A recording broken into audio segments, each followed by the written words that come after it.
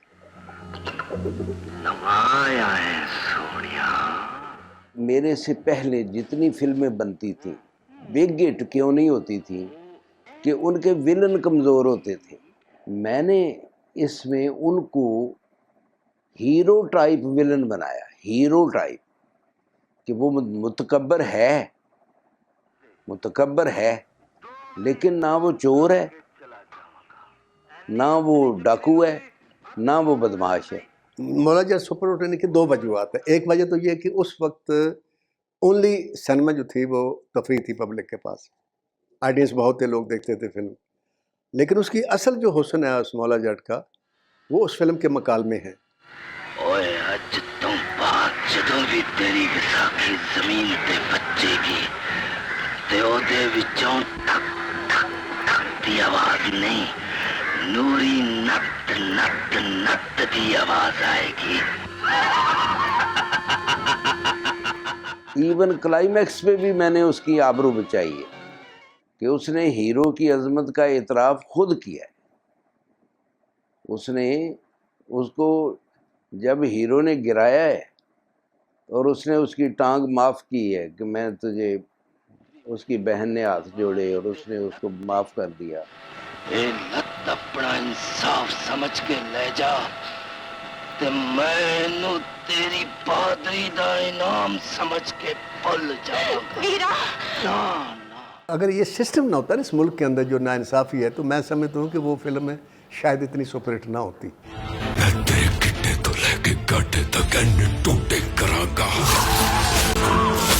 قبر تک پہنچتے تینوں اپنی ماں دی ایک آواز آئی. میں نے, بلال اشاری نے اور میرے پروڈیوسر تینوں نے, ہم نے اور ایون آرٹسٹوں نے دی بیسٹ دیا اس فلم میں ہر لحاظ سے. تو میرا ایمان ہے اللہ تعالیٰ کسی کی محنت کو ضائع نہیں کرتا. اج تیری جت میں بڑی عزت تے اپنی زندگی لائے نے مولے. اب دیکھتے ہیں لیجنڈ آف مولا جٹ آپ کو کیسی لگتی ہے. جو بھی آپ کا فیڈ بیک ہو وہ آپ ہم سے ضرور شیئر کر سکتے ہیں ہمارے فیس بک پیجز پہ اور ٹویٹر اور سوشل میڈیا ہینڈلز پہ.